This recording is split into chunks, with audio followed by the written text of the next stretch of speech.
Please remain standing for the presentation of the colors. The colors will be presented by members of the Pueblo Fire Department, IAFF Local 3. The Honor Guard team includes Ken Kilcullen, Jeff Obie, Joey Gutierrez, John Dorland, and Adam Heyman. Also attending today is Chief Sean Shelton.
Prepare to post the colors. Ready? Post!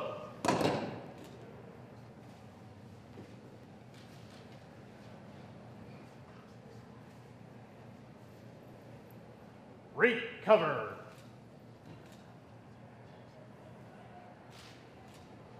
Present. Hook!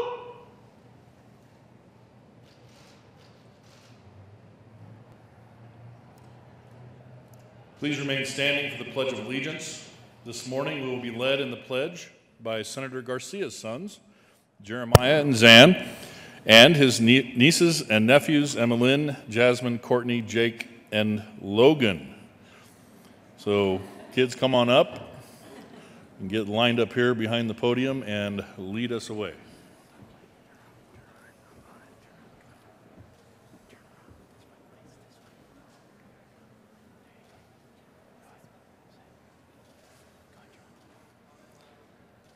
Will you please join us in saying the Pledge of Allegiance? I pledge allegiance to the flag of the United States of America and to the republic for which it stands, one nation, under God, indivisible, with liberty and justice for all.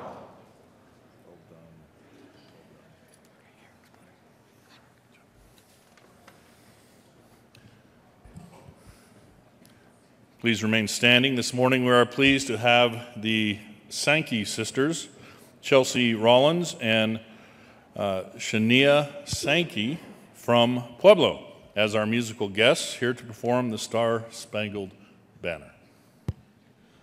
Oh, say, can you see by the dawn's early light what so proudly we hailed at the twilight's last gleaming, whose broad stripes and bright stars through the perilous fight o'er the ramparts we watched were so gallantly streaming, and the rockets' red glare, the bombs bursting in air, gave proof through the night that our flag was still there.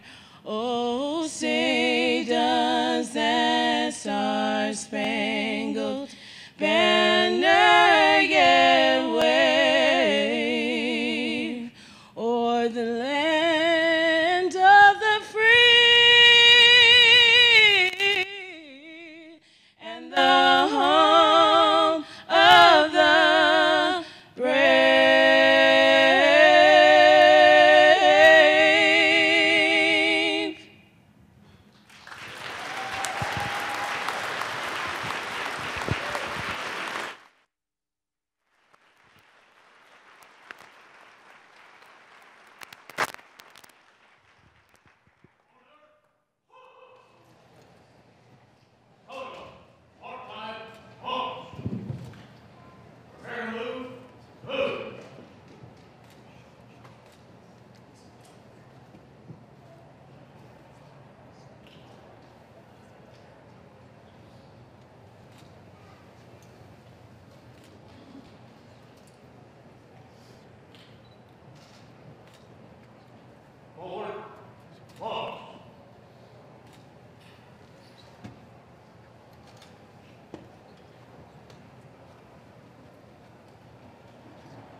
Let's show our color guard our appreciation for their work.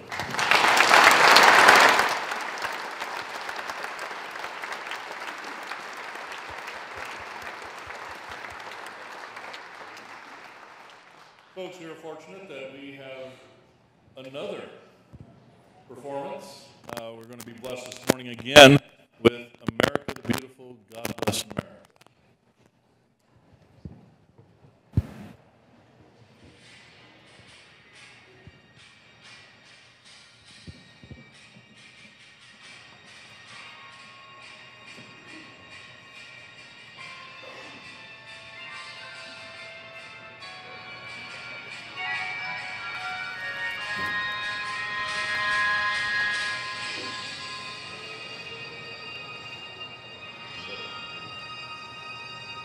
Oh, beautiful,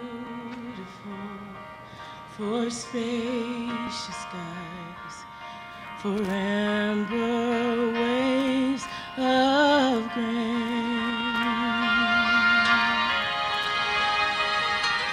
for purple mountain majesty above the fruited plain.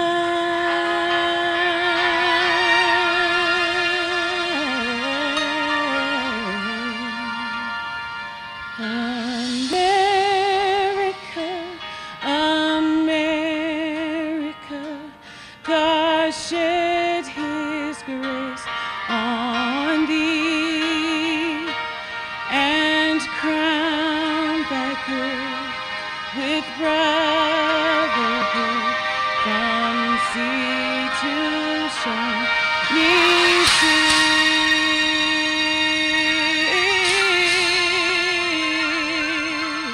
God bless America. Land that I love, stand beside her and guide her through the night with the light from above, from the mountains to the prairie, to the ocean. Wide with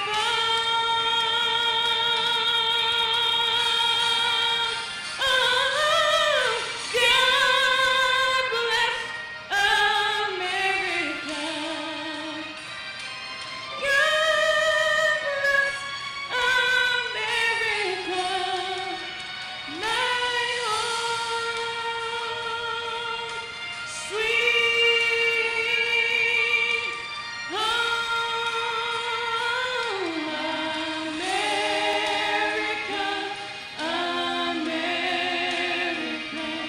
God shed his grace on thee and crown thy good with brotherhood from sea to shining sea.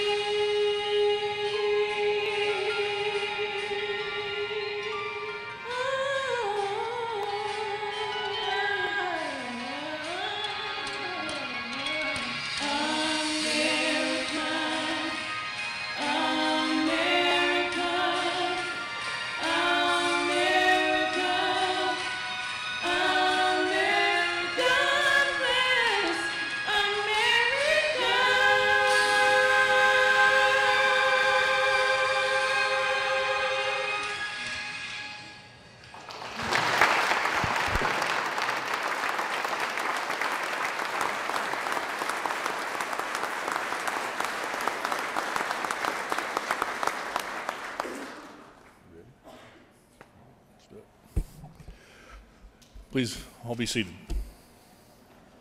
Pursuant to the Constitution and the laws of the state of Colorado, I hereby call to order the first regular session of the Colorado Senate of the 72nd General Assembly of the state of Colorado. The Secretary of the Senate is in possession of the December 4, 2018 resignation letter from Senator Matt Jones and the December 5, 2018 resignation letter from Senator John Kafalis, as well as certification from the Secretary of State regarding the appointments to fill the vacancies created by those resignations. These communications shall be printed in the Senate Journal. Mr. Carpenter, would you please read the certification from the Secretary of State regarding the appointments to fill the vacancies created by Senator Jones and Senator Kafalis' resignation? State of Colorado, Department of State Certificate. I, Wayne W. Williams, Secretary of State, certify that attached is a true and exact copy of the nomination by vacancy committee as filed in this office on January 2nd, 2019 by the Democratic 14th Senate District Vacancy Committee, appointing Joanne Janal to fill the vacancy in the office of Colorado State Senate District 14 caused by the resignation of the Honorable John Kafalis. In testimony whereof, I have set my hand and affixed the Great Seal of the State of Colorado at the City of Denver this 4th day of January 2019. Wayne W. Williams, Secretary of State. State of Colorado Department of State Certificate. I, Wayne W. Williams, Secretary of State, certify that attached is a true and exact copy of the acceptance of nomination by vacancy committee as filed in this office on January 2nd, 2019 by Joanne Janal, accepting the appointment of the Democratic 14th Senate District Vacancy Committee to fill the vacancy of the office of Colorado State Senate District 14 caused by the resignation of the Honorable John Kafalis. In testimony whereof, I have set my hand and affixed the Great Seal of the State of Colorado at the City of Denver this 4th day of January 2019. Wayne W. Williams, Secretary of State. State of Colorado Department of State Certificate. I, Wayne W. Williams, Secretary of State, certify that the attached is a true and exact copy of the nomination by vacancy committee as filed in this office on January 2nd, 2019 by the Democratic 17th Senate District Vacancy Committee, appointing Mike Foote to fill the vacancy in the office of Colorado State Senate District 17 caused by the resignation of the Honorable Matt Jones. In testimony whereof, I have set my hand and affixed the Great Seal of the State of Colorado at the City of Denver this 4th day of January 2019. Wayne W. Williams, Secretary of State. State of Colorado Department of State Certificate. I, Wayne W. Williams, Secretary of State, certify that the attached is a true and exact copy of the acceptance of nomination by vacancy committee as filed in this office on January 2nd, 2019 by Mike Foote, accepting the appointment of the Democratic 17th Senate District Vacancy Committee to fill the vacancy in the office of Colorado State Senate District 17 caused by the resignation of the Honorable Matt Jones. In testimony whereof, I have set my hand and affixed the Great Seal of the State of Colorado at the City of Denver this 4th day of January 2019. Wayne W. Williams, Secretary of State.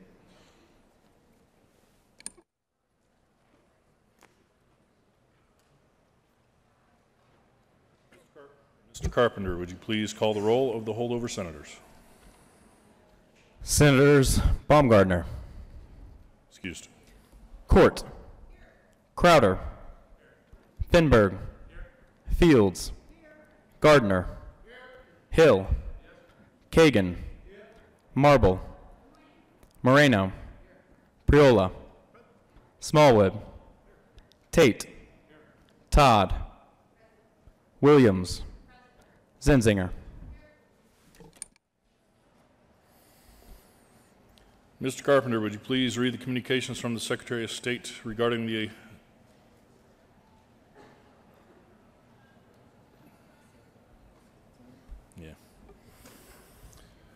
roll call of the holdover senators is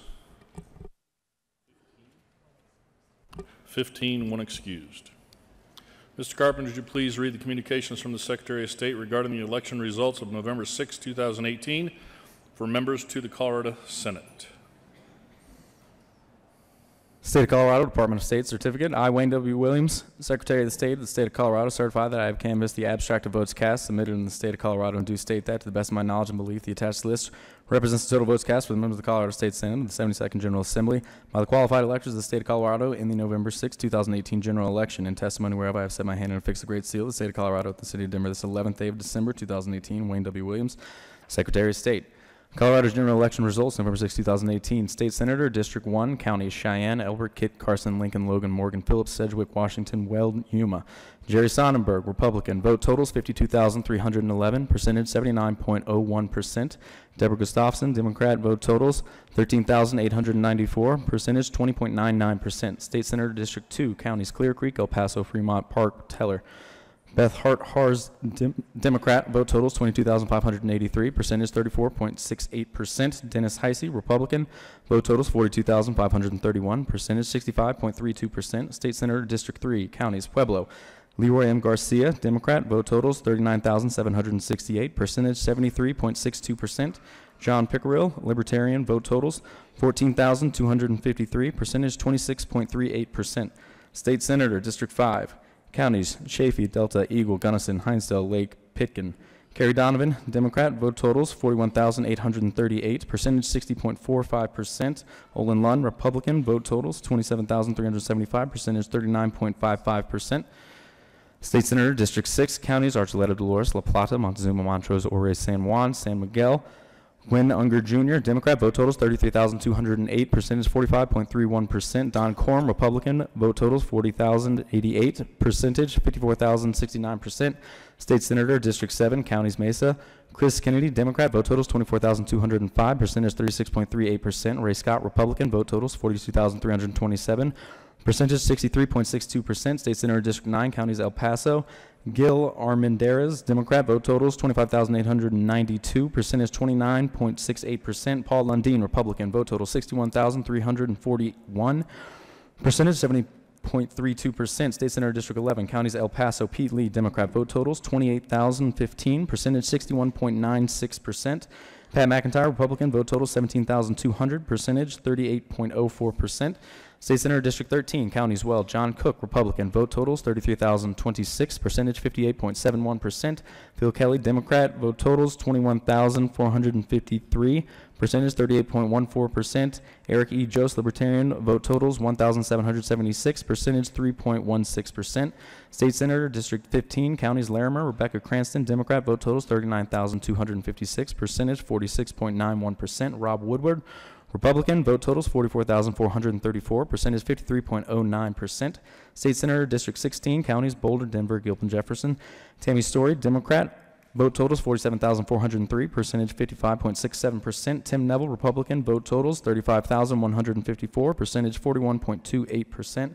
James Gilman, Libertarian, vote totals 2,597, percentage 3.05%. State Senator, District 20, counties Jefferson. Christine Jensen, Republican, vote totals 39,102, percentage 42.36%. Jesse Danielson, Democrat, 49,974 vote totals, percentage 54.13%. Charles Messick, Libertarian, vote totals 3,239, percentage 3.51%. State Senator, District 22, counties Jefferson, Brittany Pedersen, Democrat, vote totals 42,747, percentage 58.16%. Tony Sanchez, Republican, vote totals 30,754, percentage 41.84%. State Senator, District 24, counties Adams. Beth Martinez, Humanic, Republican, vote totals 27,068, percentage 39.80%. Faith Winter, Democrat, vote totals 35,578, percentage 52.32%. Donald Osborne, Libertarian, vote totals 2,033, percentage 2.99%. Adam Matkowski, unaffiliated, vote totals 3,328, percentage 4.89%. State Senator, District 30, counties Douglas.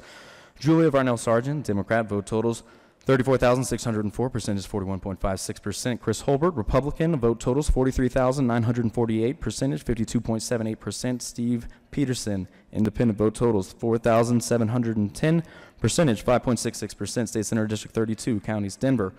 Robert Rodriguez, Democrat, vote totals 53,307, percentage 71.99%. Mark Callender, Republican, vote totals 17,294, percentage 23.36%. Peter Lucas Smith, Independent, vote totals 3,446, percentage 4.65%. State Senator, District 34, counties Denver. Julie Gonzalez, Democrat, vote totals 54,312, percentage 83.13%. Gordon Alley, Republican, vote totals 11,018, percentage 16.87%. State of Colorado Department of State Certificate. I, Wayne W. Williams, Secretary of State of Colorado, certify that I have canvassed the abstract of votes cast, submitted to the State of Colorado, and do state that to the best of my knowledge and belief, the persons listed in the attached list were duly elected to the office of Colorado State Senate by the qualified electors of the State of Colorado on November 6, 2018 general election, and testimony whereof I have set my hand and fixed the great seal of the State of Colorado at the City of Denver this 11th day of December 2018. Wayne W. Williams, Secretary of State. Colorado general election results. November 6, 2018. State Senator, District 1, Jerry Sonnenberg, Republican. Vote totals 52,311, percentage 79.01%. State Senator, District 2, Dennis Heisey, Republican. Vote totals 42,531, percentage 65.32%.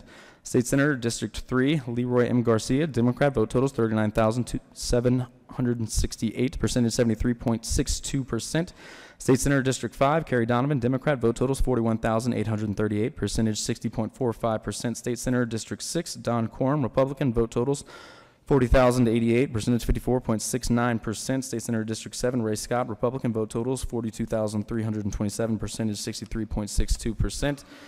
State Senator District 9, Paul Lundeen, Republican, vote total 61,341, percentage 70.32%. State Senator District 11, Pete Lee, Democrat, vote totals 28,015, percentage 61.96%. State Senator District 13, John Cook, Republican, vote totals 33,026, percentage 58.71%.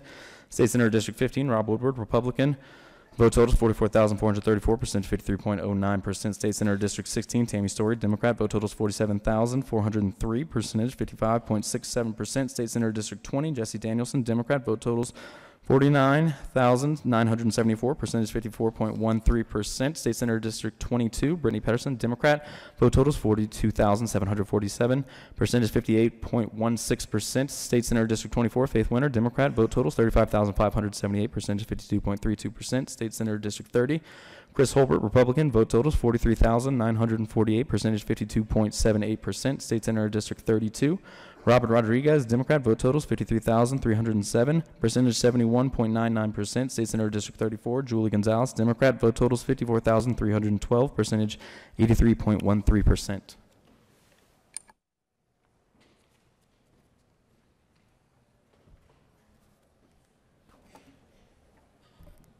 Majority Leader Fenberg. Thank you, Mr. President. It has been an honor to serve with you. And with you. I move that a committee on credentials be appointed by the President to be composed of 3 members of the Senate. Is there any objection to the appointment of a committee on credentials? Seeing none, the motion is adopted.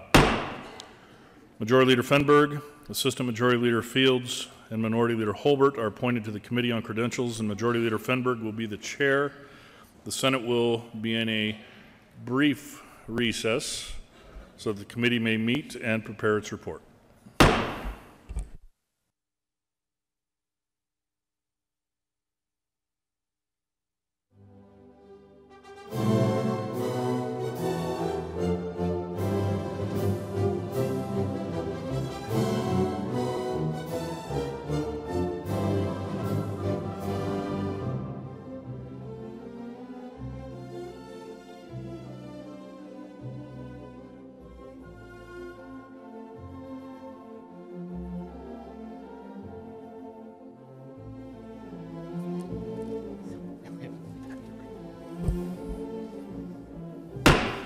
Senate will come back to order. Majority Leader Fenberg. Thank you, Mr. President. The Committee on Credentials has met and has submitted its report. I request that the clerk please read the report. Mr. Carpenter, would you please read the report from the Committee on Credentials? January 4th, 2019, Mr. President, your Committee on Credentials, to which was referred a list of the members of the Senate for the 72nd General Assembly of the State of Colorado, transmitted by the Secretary of State Biggs, lead report. The persons named therein constitute a true and correct list, and the members as shown by the election certificate and records in the Office of the Secretary of State, and your committee recommends that the list so furnished and read be adopted as the temporary roll call of the Senate of the 72nd General Assembly of the State of Colorado. Signed, Majority Leader Fenberg, Chair, Assistant Majority Leader Fields, Minority Leader Holbert. Majority Leader Fenberg. Thank you, Mr. President. I move that the report of the Committee on Credentials be adopted. Is there any objection to the adoption of the report? Seeing none, the report of the Committee on Credentials is adopted. Majority Leader Fenberg. Actually, before you do that, Mr. Majority Leader, talked with the President-elect, and he has granted me the privilege of making a couple introductions before we proceed on into this next section. I would like to introduce, there are several folks in this room that have stood at this podium, and I would like to introduce them and acknowledge them. It's my privilege and honor to be able to do so, so thank you, President Garcia. President Matsunaka.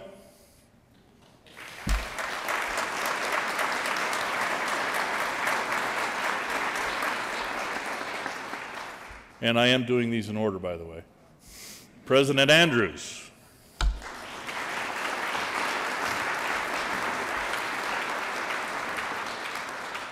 President Fitzgerald.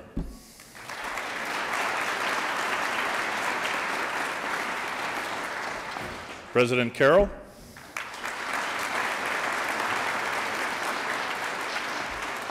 And President Cadman.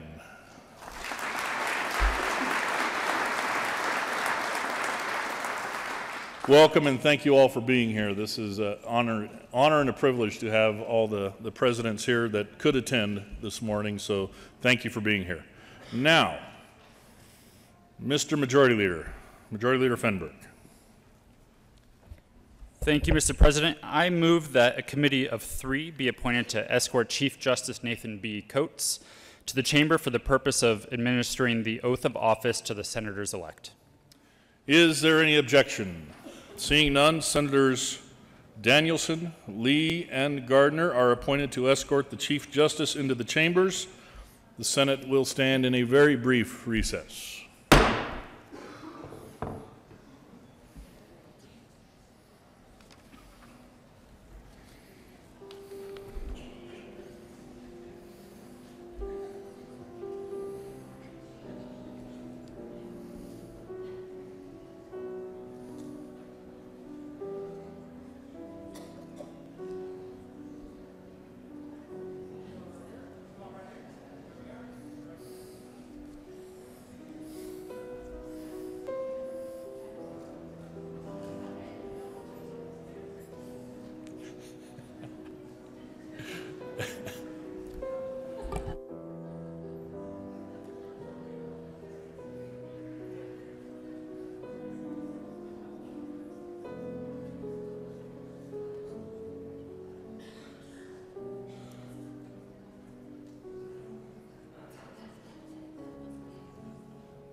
The Senate will come back to order. Chief Sergeant Lombardi.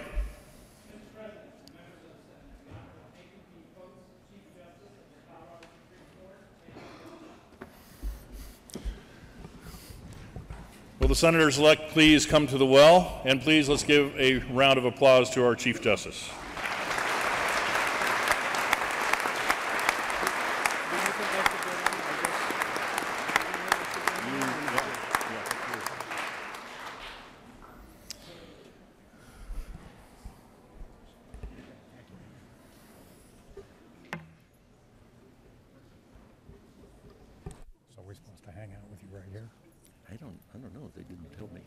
So apparently the ones who are going to be sworn in are all coming front now. Okay, right? that would be awesome. I'll do it.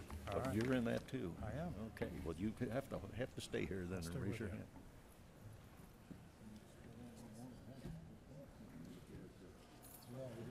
Got everybody coming down?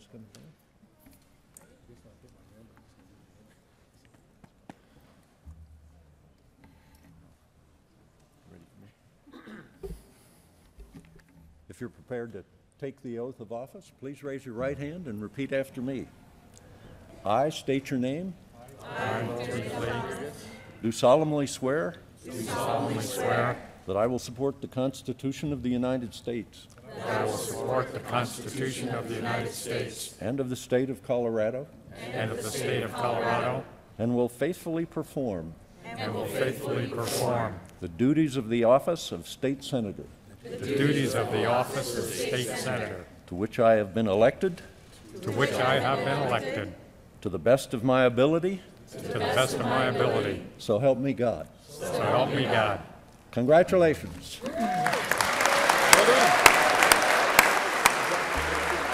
Thank you, sir. Thanks very much.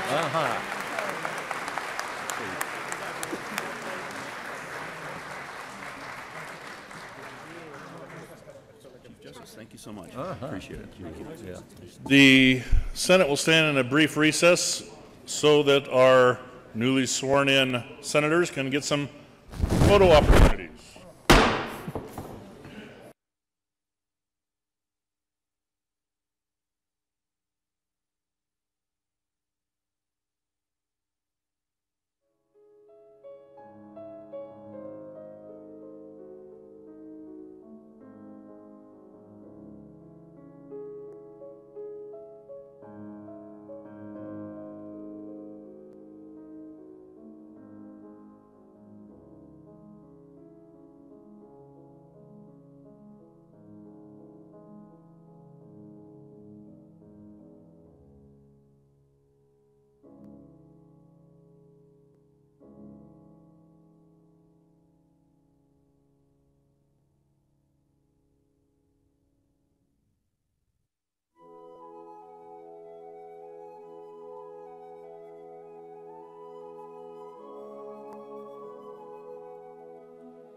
Senate will come back to order. The committee to escort the Chief Justice to the House will do so.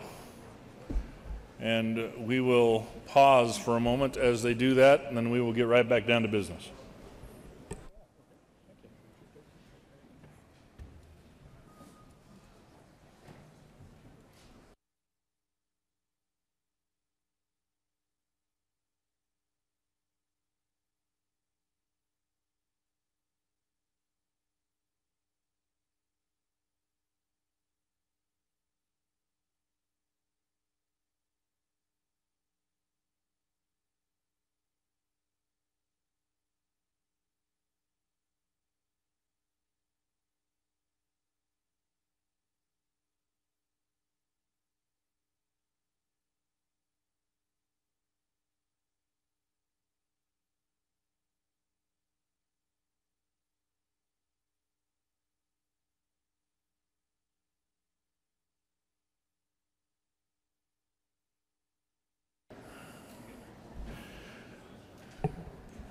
Mr. Carpenter, would you please call the roll of the senators-elect?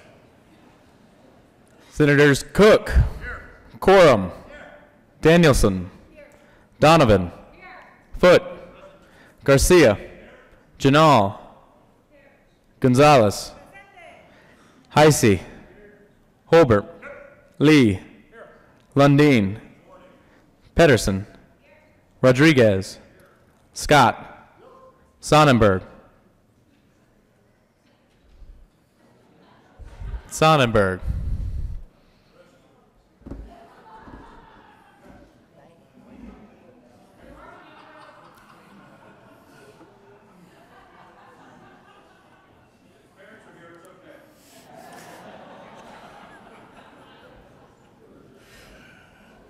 Excused. Story, Winter, Woodward, Sonnenberg,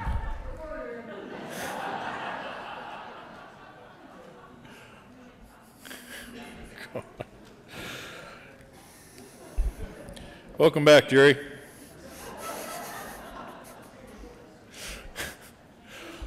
The roll call is 19 senators-elect. The temporary roll call of the Senate is 34 present, 0 absent, 1 excused. We have a quorum. Majority Leader Fenberg. Thank you, Mr. President. I move that the temporary roll call of the Senate be made the permanent roll call of the Senate. Is there any objection? Seeing none, the motion is adopted, and the temporary roll call of the Senate is now the permanent roll call of the Senate.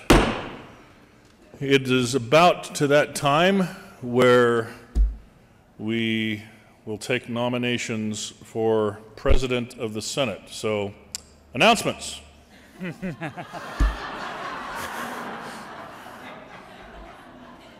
Senator Newell's not here, is she? Oh, that is too bad. Oh, well. Okay. Majority Leader Fenberg. Thank you, Mr. President. It is my deep honor and privilege to nominate Senator Leroy Garcia for President of the Senate for the 72nd General Assembly. Minority Leader Holbert. Thank you, Mr. President. I second the nomination. Are there any other nominations? Majority Leader Fenberg. Thank you, Mr. President. I move that nominations be closed and that a unanimous vote be cast for Senator Garcia for President. Are there any no votes? Seeing none, a unanimous vote is cast and Senator Leroy Garcia is elected as President of the Colorado State Senate for the 72nd General Assembly.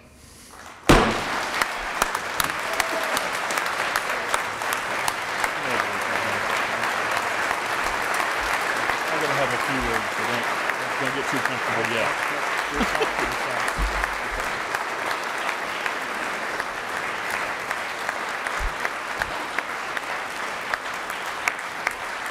Come on, Uncle. I only have about an hour speech to, no, just kidding. That happened 2 years ago.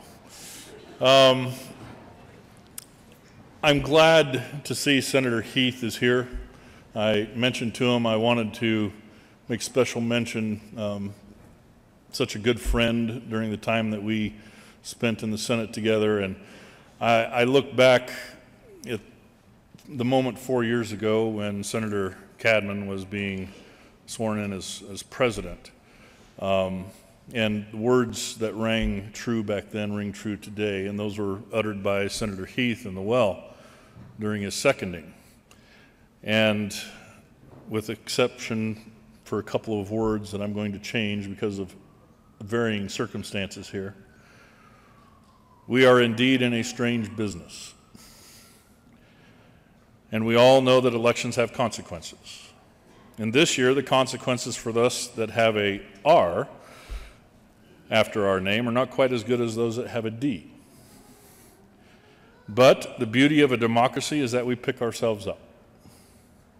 And peacefully, and I emphasize the word peacefully, you go back to work and try to do the very best that we can for the people that elected us. Thank you, Senator Heath, for those words, and they ring true today for us as well. Thank you so much, Senator.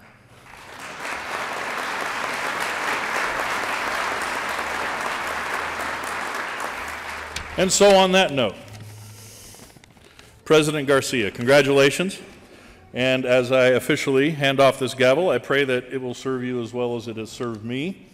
I know that given the character that you possess, that it will be wielded with honor and integrity, sir. So the only other thing I can say to a Marine is, go Air Force.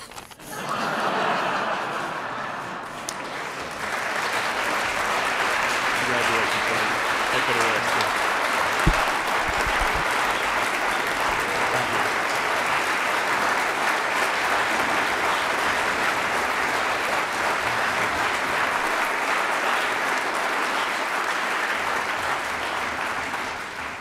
Well, I respectfully accept this gavel and take all those notes of encouragement except the Air Force comment.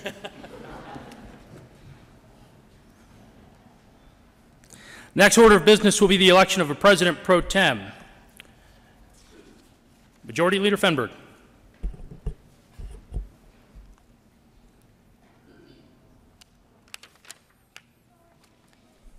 Thank you, Mr. President.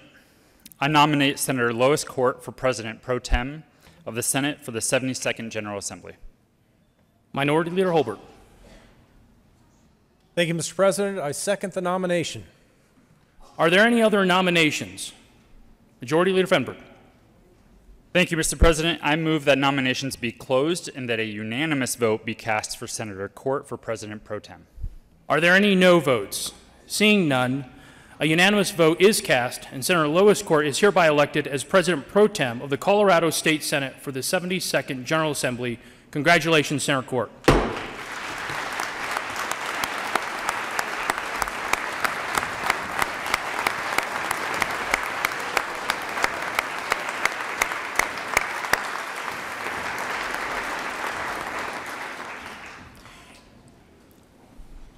Introduction and considerations of resolutions. Mr. Carpenter, would you please read the title of Senate Joint Resolution 001? Senate Joint Resolution 1 by Senator Fenberg and Representative Garnett concerning the adoption of the joint rules as the temporary joint rules of the 72nd General Assembly. Majority Leader Fenberg. Thank you, Mr. President. I move for the adoption of Senate Joint Resolution 001, making the joint rules of the 71st General Assembly the temporary joint rules of the first regular session of the 72nd General Assembly. The motion is for the adoption of Senate Joint Resolution 001. Are there any no votes? Seeing none, with a vote of 34 ayes, 0 noes, 0 absent, and 1 excused, the motion is adopted. Co-sponsors. Mr. Minority Leader. Mr. Carpenter, would you please read the title of Senate Resolution 001? Senate Resolution 1 by Senator Fenberg concerning the temporary rules of the Senate. Majority Leader Fenberg. Thank you, Mr. President. I move for the adoption of Senate Resolution 001, making the rules of the Senate of the 71st General Assembly the temporary rules of the Senate of the first regular session of the 72nd General Assembly. The motion is for the adoption of Senate Resolution 001. Are there any no votes? Seeing none, with a vote of 34 ayes, 0 noes, 0 absent, and 1 excused, the motion is adopted. Co-sponsors. Mr. Minority Leader. The next order of business will be the election of a Secretary of the Senate. Majority Leader Fenberg. Thank you, Mr. President. I move that Cindy Markwell be elected as Secretary of the Senate during the first regular session of the 72nd General Assembly. You have heard the motion. All those in favor say aye. Aye. All those opposed, no.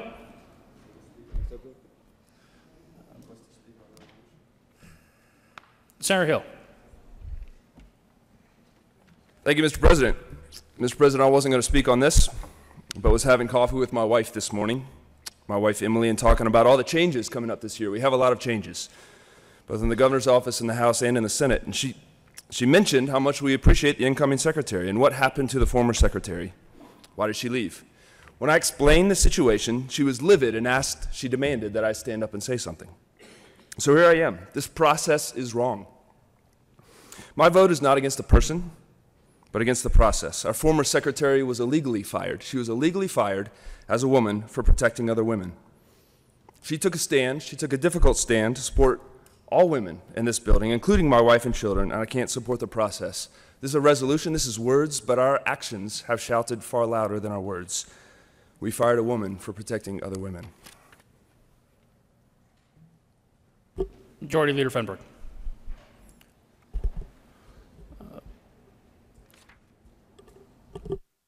Thank you, Mr. President. I renew my motion that Cindy Markwell be elected as Secretary of the Senate during the first regular session of the 72nd General Assembly. Ms. Markwell, will you please come forward so that I may administer the oath of office?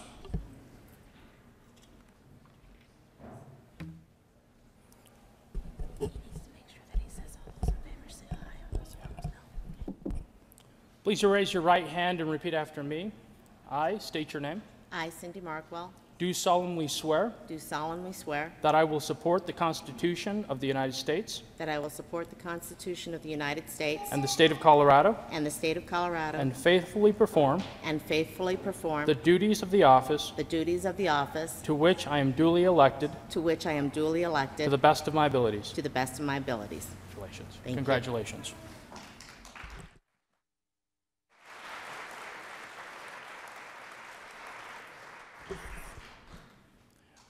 Mr. Majority Leader. All those in favor, is there any objection? Seeing none, all those in favor say aye. All those opposed, no. The ayes have it. The motion is adopted. Majority Leader Fenberg. Thank you, Mr. President. I move that a committee be appointed to notify the House that the Senate is organized and ready for business well before they are. Is there any objection? Seeing none, Senators Story, Rodriguez, and Lundin are appointed to a committee to notify the House that the Senate is organized and ready for business. You are excused.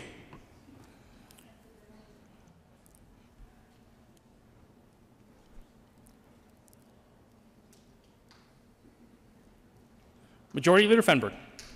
Thank you, Mr. President. I move that a committee be appointed to notify the governor that the Senate is organized and ready for business. Is there any objection? Seeing none, Senators Gonzalez, Kagan, and Smallwood are appointed to a committee to notify the governor that the Senate is organized and ready for business. You are excused. The Senate will stand in a recess until the committees return.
Representatives Bridges, Cutter, and Beckman, will you please address the Senate?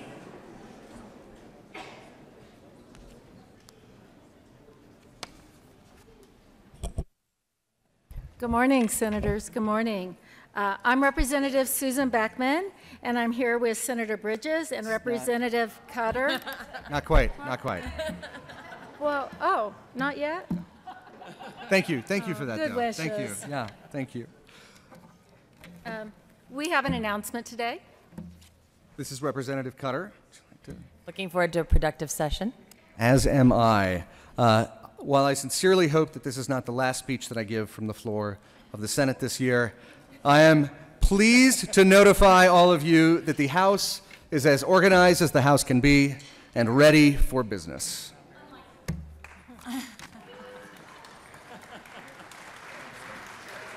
That's it. Thank you, Representative. Senators or Sergeants, will you please escort the representatives out of the Senate, please?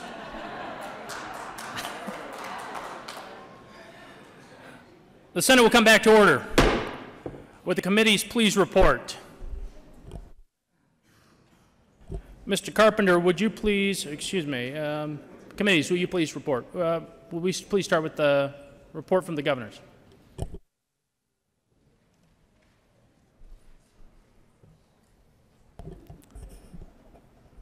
Senators, go ahead. Senator Kagan. Mr. President, members of the Senate, we have notified the governor that we are ready for business and organized. Governor Hickenlooper expressed skepticism as to the latter, whether we were really organized, but I assured him that we were. And we also informed Governor-elect Polis that we were ready for business and organized. And both the governor and the governor-elect seemed pleased to hear that we were of that opinion, though not entirely convinced until further action demonstrates that it is true. Senators, any others? All right, thank you. Senator Gonzalez. Thank you, Mr. President. Both governors were excited. One of the governors did attempt to leave, but asked that we not tell y'all which one. Thank you. Thank you, Senator Gonzalez.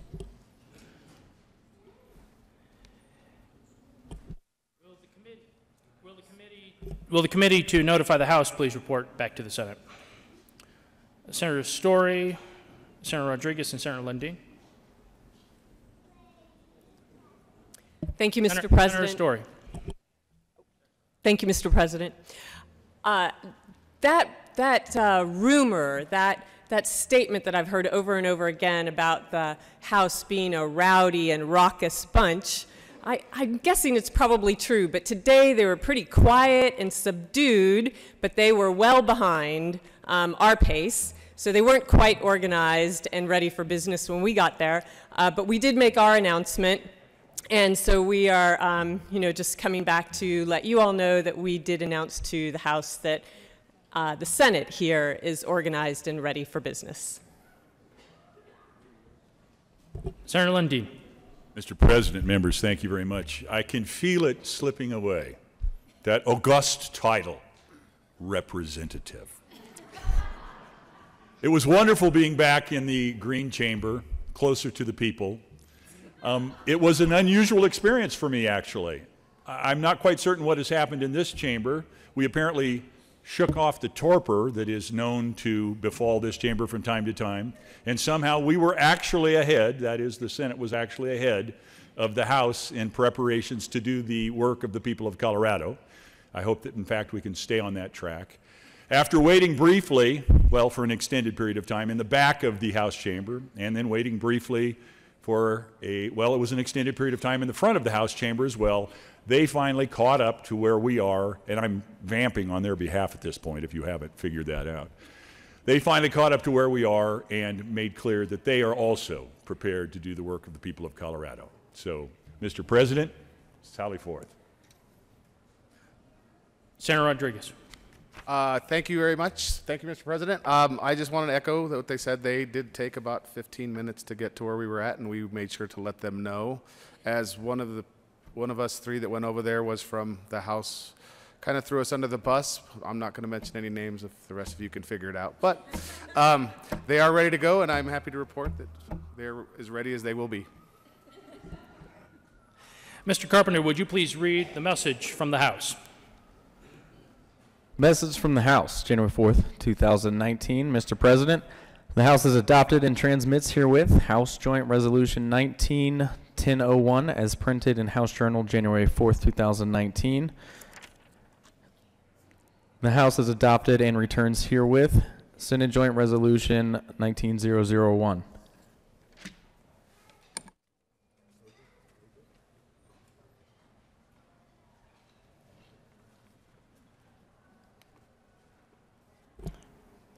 Introduction and consideration of resolutions. Mr. Carpenter, would you please read the title to House Joint Resolution 1001? House Joint Resolution 1001 by Representative Garnett and Senator Finberg, concerning a joint session of the House of Representatives and the Senate of the 72nd General Assembly for the purpose of canvassing the voters for certain officials at the election held November 6, 2018. Majority Leader Finberg. Thank you, Mr. President. I move for the adoption of HJR 1001 regarding the joint session to certify the election's results for statewide offices. The motion is for the adoption of House Joint Resolution 1001. Are there any no votes? Seeing none, with a vote of 34 ayes, 0 noes, 0 absent, 1 excused, motion is adopted. Co-sponsors. Majority Leader Fenberg. Thank you, Mr. President. At this time, I would request that Mr. Carpenter read the committee appointment letters to the Senate committees of reference and standing committees. Mr. Carpenter, would you please read the committee appointment letters?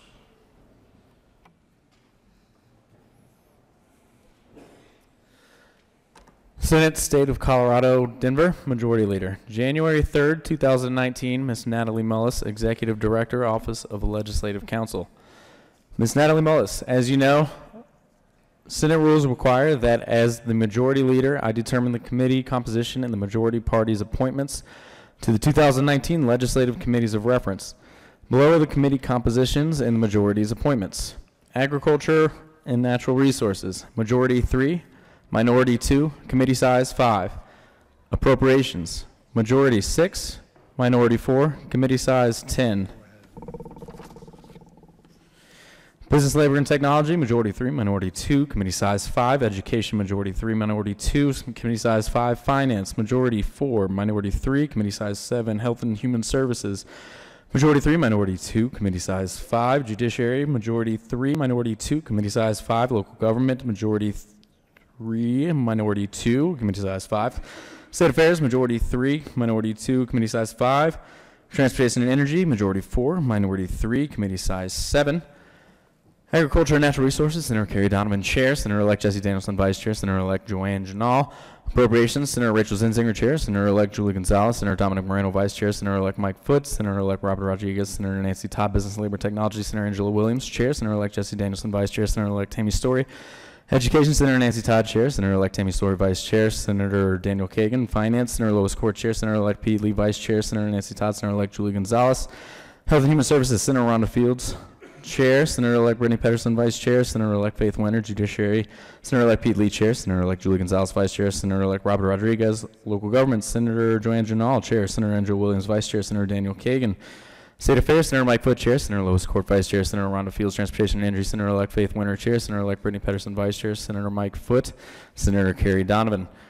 I am happy to answer any questions you may have. Sincerely, Steve Fenberg, Majority Leader. December 7, 2018, Ms. Natalie Mullis, Executive Director of Legislative Council. Dear Director Mullis, pursuant to Senate rules, the Minority Leader is responsible for assigning members of the Senate Minority Caucus to Senate Committees of Reference for the 72nd General Assembly. The minority members of the Senate Committees of Reference are Senate Agriculture and Natural Resources, Senator Jerry Sonnenberg, Ranking Member. Senator Don Corm, Senate Appropriations. Senator-elect Dennis Heisey, Ranking Member. Senator Jerry Sonnenberg, Senator Bob Gardner, Senator-elect Rob Woodward, Senator Business, Labor, and Technology, Senator Jack Tate, Ranking Member, Senator Kevin Priola, Senate Education, Senator Owen Hill, Ranking Member, Senator-elect Paul Lundeen, Senate Finance, Senator-elect Paul Lundeen, Ranking Member, Senator Jack Tate, Senator-elect Rob Woodward, Senate Health and Human Services, Senator Jim Smallwood, Ranking Member, Senator Larry Crowder, Senate Judiciary, Senator Bob Gardner, Ranking Member, Senator John Cooks, Senate Local Government, Senator Larry Crowder, Ranking Member, Senator Don Quorum, Senate State Veterans and Military Affairs, Senator Vicky Marble, Ranking Member, Senator Jerry Sonnenberg, Senate Transportation, Senator Ray Scott, Ranking Member, Senator John Cook, Senator Kevin Priola, respectfully yours, Chris Holbert, Senate Minority Leader. January 3rd, 2019, Ms. Natalie Mullis, Executive Director, Office of Legislative Counsel. Ms. Natalie Mullis, please be advised that pursuant to CRS Section 23301, I am appointing Senator Leroy Garcia, Steve Fenberg, Lois Court, Angela Williams, and Senator Dominic Moreno to serve in Legislative Council effective immediately. Sincerely, Lori M. Garcia, Jr., Senate President. November 14, 2018, Ms. Natalie Mullis, Executive Director of Legislative Council. Dear Director Mullis, pursuant to 23301 CRS, I am pleased to appoint Senator John Cook, Ray Scott, and Vicky Marble to serve with me on the Legislative Council with the 72nd General Assembly. These appointments are effective immediately, respectfully yours. Chris Holbert, Senate Majority Leader, 71st General Assembly, Senate Minority Leader, 72nd General Assembly. January 2nd, 2019, Ms. Natalie Mullis, Executive Director, Office of Legislative Council. Ms. Natalie Mullis, please be advised that pursuant to CRS Section 23502, I'm appointing Senator-elect Pete Lee and Robert Rodriguez and Mike Foote to serve on the Committee on Legal Services effective immediately. Sincerely, Leroy M. Garcia, Jr., Senate President. November 14, 2018, Ms. Natalie Mullis, Executive Director of Legislative Council. Dear Director Mullis, pursuant to 23502 CRS, I am pleased to appoint Senators Bob Gardner and John Cook to serve on the Committee on Legal Services for the 72nd General Assembly. These appointments are effective immediately. Respectfully yours, Chris Holbert, Senate Minority Leader. January 3rd, 2019, Ms. Natalie Mullis, Executive Director, Office of Legislative Council. Ms. Natalie Mullis, please be advised that pursuant to CRS Section 23101, I am appointing Senators Rhonda Fields and Nancy Todd serving the Legislative Audit Committee effective immediately. Sincerely, Leroy M. Garcia, Jr., Senate President. November 14, 2018, Ms. Natalie Mullis, Executive Director of the Legislative Council. Dear Director Mullis, pursuant to 23101 CRS, I am pleased to appoint Senator Jim Smallwood and Senator-elect Paul Lundeen to serve on the Legislative Audit Committee for the 72nd General Assembly. These appointments are effective immediately. Respectfully yours, Chris Holbert, Senate Minority Leader. December 19, 2018, Ms. Natalie Mullis, Executive Director, Office of the Legislative Council. Ms. Natalie Mullis, please be advised that pursuant to CRS Section 231302, I am appointing Senator Rhonda Fields and Senator-elect Tammy Sawyer to serve on the Capital Development Committee effective December 15, 2018. Sincerely, Leroy M. Garcia, Jr., Senate President. November 14, 2018, Ms. Natalie Mullis, Executive Director, Legislative Council. Dear Director Mullis, pursuant to 231302 CRS, I am pleased to appoint Senator Jerry Sonnenberg to serve on the Capital Development Committee for the 72nd General Assembly. The appointment is effective immediately. Respectfully yours, Chris Holbert, Senate Minority Leader. January 2nd, 2019, Ms. Natalie Mullis, Executive Director, Office of the Legislative Council. Ms. Natalie Mullis, please be advised that pursuant to CRS Section 231702, I'm appointing Senator Nancy Todd and Senator Lois Court to serve on the Joint Technology Committee effective immediately. Sincerely, Leroy M. Garcia, Jr., Senate President. November 14, 2018, Ms. Natalie Mullis, Executive Director of the Legislative Council. Dear Director Mullis, pursuant to 231702 CRS, I am pleased to appoint Senator Jack Tate to serve on the Joint Technology Committee for the 72nd General Assembly. This appointment is effective immediately. Respectfully yours, Chris Holbert, Senate Minority Leader. Majority Leader Fenberg. Thank you, Mr. President. I move for the approval of the following appointees to the Legislative Council Committee: President Garcia, Majority Leader Fenberg, Minority Leader Holbert, and Senators Cook, Court, Moreno, Marble, Scott, and Williams. You have heard the motion. Are there any no votes? Seeing none, with a vote of 34 ayes, 0 noes, 0 absent, 1 excused, the motion is adopted and those members are appointed to the Legislative Council Committee. Majority Leader Fenberg. Thank you, Mr. President. I move for the approval of the following appointees to the Committee on Legal Services: Senators Lee, Cook, Foote, Gardner, and Rodriguez. You have heard the motion. Are there any no votes? Seeing none, with a vote of 34 ayes, 0 noes, 0 absent, 1 excused, the motion is adopted and those members are appointed to the Committee on Legal Services. Majority Leader Fenberg. Thank you, Mr. President. I move for the approval of the following appointees to the Legislative Audit Committee: Senators Field, Lundeen, Smallwood, and Todd. You have heard the motion. Are there any no votes? Seeing none, with a vote of 34 ayes, 0 noes, 0 absent, 1 excused, the motion is adopted and those members are appointed to the Legislative Audit Committee. Majority Leader Fenberg. Thank you, Mr. President. I move that Senators Field, Sonnenberg, and Story be appointed to the Capital Development Committee. You have heard the motion. Are there any no votes? Seeing none, with a vote of 34 ayes, 0 noes, 0 absent, 1 excused, the motion is adopted and those members are appointed to the Capital Development Committee. Majority Leader Fenberg.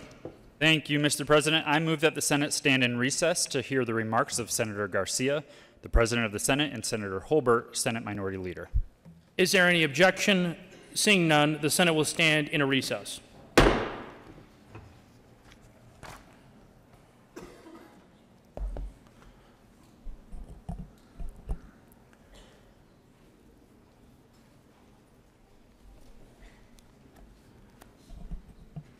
Mr. Minority Leader, Mr. Majority Leader, Madam President Pro Tem, friends, loved ones, and honored guests, and those joining us by television, especially my friends down in Pueblo, good morning. It's an honor and privilege for me to welcome you to the Senate chamber as we open the 72nd General Assembly. I want to welcome our returning members and especially congratulate our newly elected senators. Will each of you please stand as I call your name? Senator Dennis Heisey, Senator Paul Lundeen, Senator Pete Lee, Senator Joanne Janal, Senator Rob Woodward, Senator Tammy Story, Senator Mike Foote, Senator Jesse Danielson, Senator Brittany Pedersen, Senator Faith Winter, Senator Robert Rodriguez, and Senator Julie Gonzalez. Please join me in giving them a warm welcome to this historic chamber.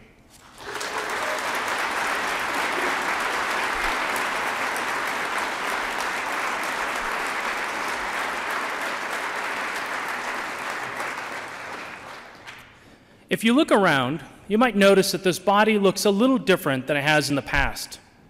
And that's because not only do we have a majority of women in the Democratic caucus,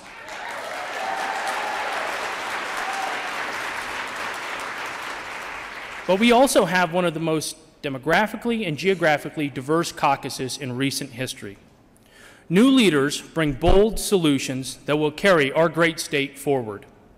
Institutional knowledge combined with new perspectives will move us towards a better future for every Coloradan.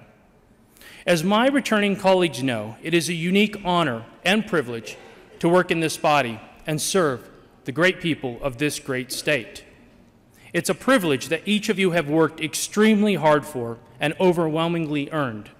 But you would not be here if it were not for the love and support of your family and friends. So let us take a moment to show our appreciation for everyone who made your leadership possible.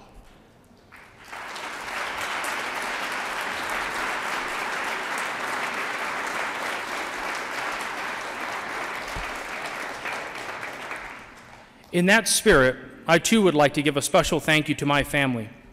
To my parents who are with us today, thank you for teaching my brothers and I the importance of respecting others, treating all with compassion, and always living with love in your heart. To my brothers Jake and Evan, I know it took both of you a little longer than me to learn those values that I just spoke about, but you both finally got it. But all kidding aside, thank you for your service to this country. Well, you may know that I served in the Marine Corps.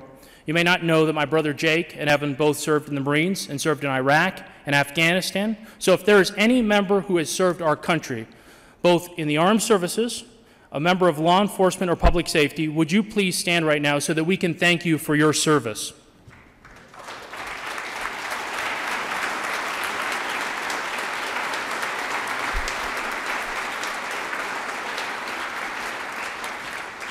To my sons, Jeremiah and Zan, I'm so incredibly proud of the young men you guys have become. Jeremiah recently received a nomination to West Point and to the Merchant Marines.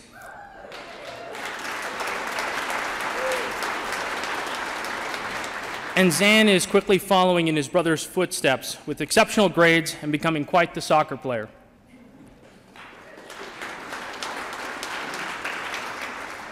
To the love of my life, my wife, Michelle, I'm so grateful for the love and support, not only for everything you do as the rock of our family, but for the amazing person you are day in and day out throughout the work that you do assisting families and youth in need. You're truly an amazing woman, and I'm so grateful that you asked me to marry you. I love you.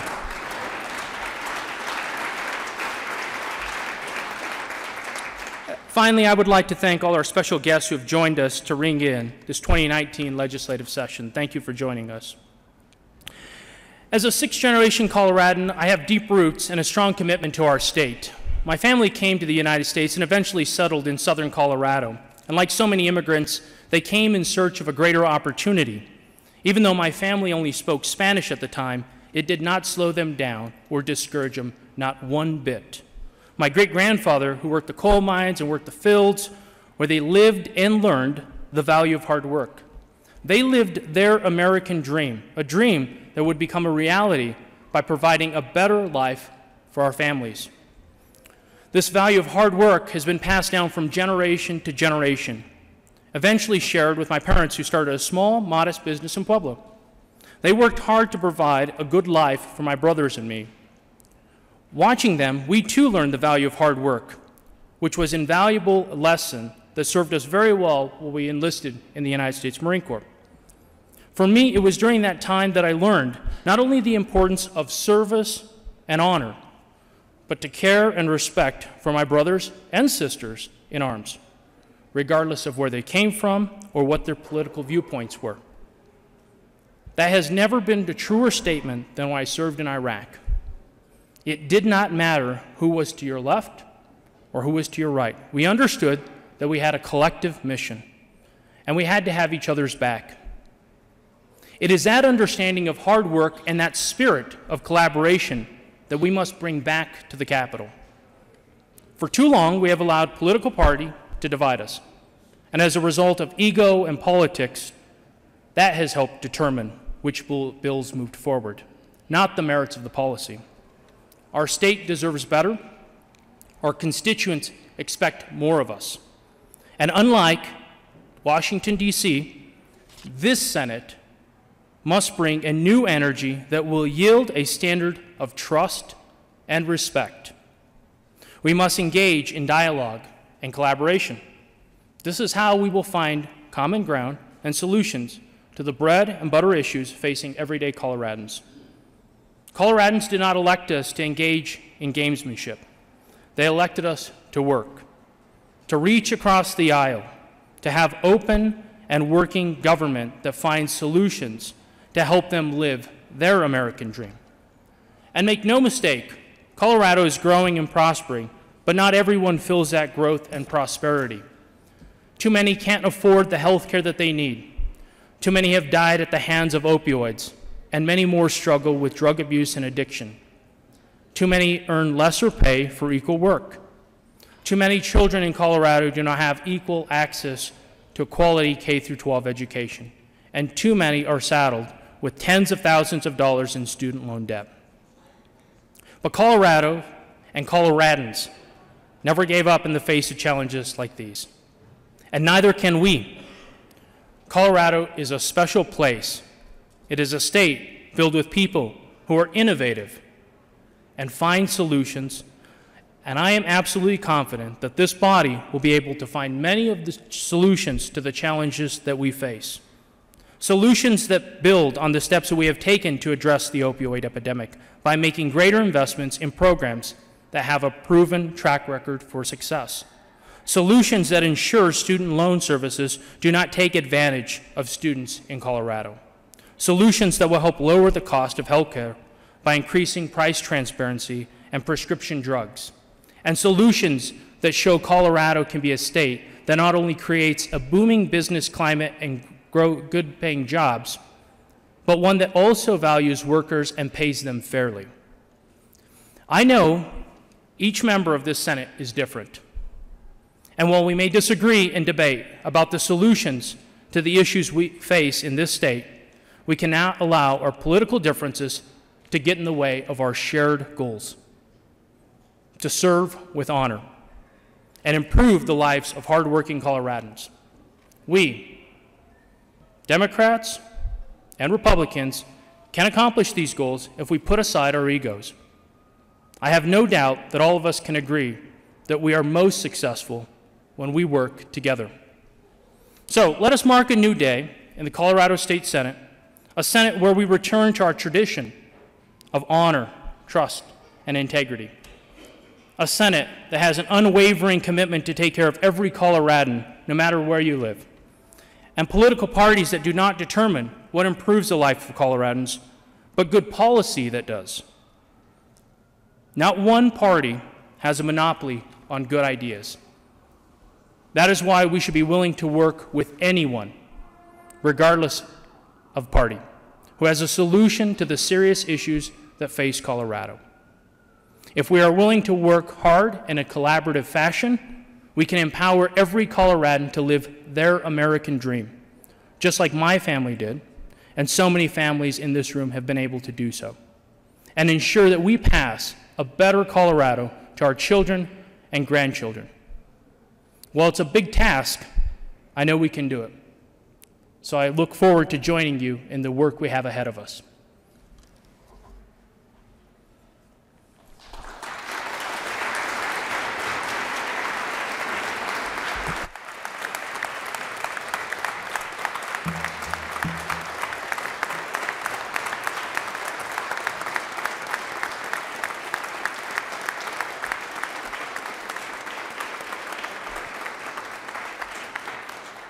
Mr. Minority Leader. Thank you, Mr. President. Mr. President, Mr. Majority Leader, members, family, and guests, welcome. I too would start with an introduction and a thank you to my spouse, Diane. We've been together for 35 years, married 32. She is currently a Douglas County Commissioner, having served 7 years, a little over, as treasurer, and then winning an appointment to a vacancy committee to serve out this final year as commissioner.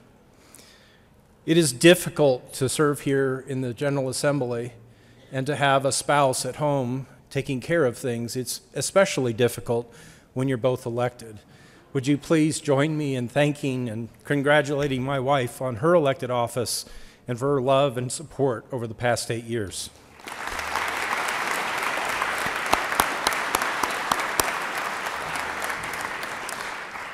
To the people of Colorado, your state senate has convened for the first regular session of the 72nd General Assembly. Today we begin the 143rd legislative year of the great state of Colorado. Each General Assembly is seated for a 2-year term. 72 times 2 equals 144.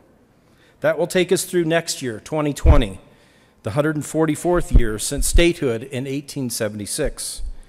There is great history here at our state capitol, much of which points to a time 15 years before statehood, to 1861. Colorado became a United States territory on February 28th of that year. 4 days later, Abraham Lincoln, known as the Man of the West, was inaugurated as the 14th President of the United States and the first president inaugurated during the existence of the new Colorado Territory. Just a few weeks later, on April 12, 1861, the first shots rang out at Fort Sumter in the harbor of Charleston, South Carolina, and the Civil War began. If you visit the west steps of the Capitol, you'll find a Civil War memorial. A figure of a Union soldier stands atop that memorial. Upon close inspection, you'll find an inscription that explains that while the population of the new Colorado Territory was relatively small, a higher percentage of that newly established territory went to fight in the Civil War than any state of that time. Since the beginning, Colorado has been a place to which people are drawn and from which people are willing to give. Imagine, if you will, the struggle of one person, one man or woman, let alone a family, to cross the Great Plains, whether by wagon, horseback, or some even by foot, to cross Missouri or Iowa, and then Kansas or Nebraska, and then all the way across Senate District 1 that stretches from Kansas or Nebraska all the way to the eastern boundary of Metro Denver. And then for those courageous individuals to finally reach the foothills and see the majestic Rocky Mountains for the first time. Those risk takers began to establish new homes, roads, industry, and schools. Then upon hearing that war had broken out, many turned back and made the journey back by wagon, horseback, or foot. Since the beginning, Colorado has been a place to which people are drawn and from which people are willing to give. Ultimately, that Civil War was won and the Union preserved. One general of that time led the Union Army straight down the middle of the South, burned Atlanta, and drove all the way to Savannah, Georgia. That general was William Tecumseh Sherman.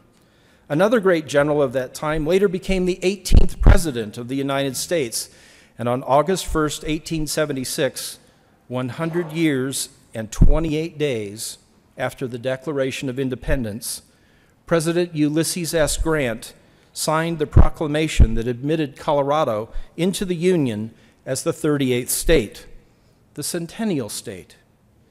And now for treasures hidden in plain sight, note the street that borders our state capital to the west.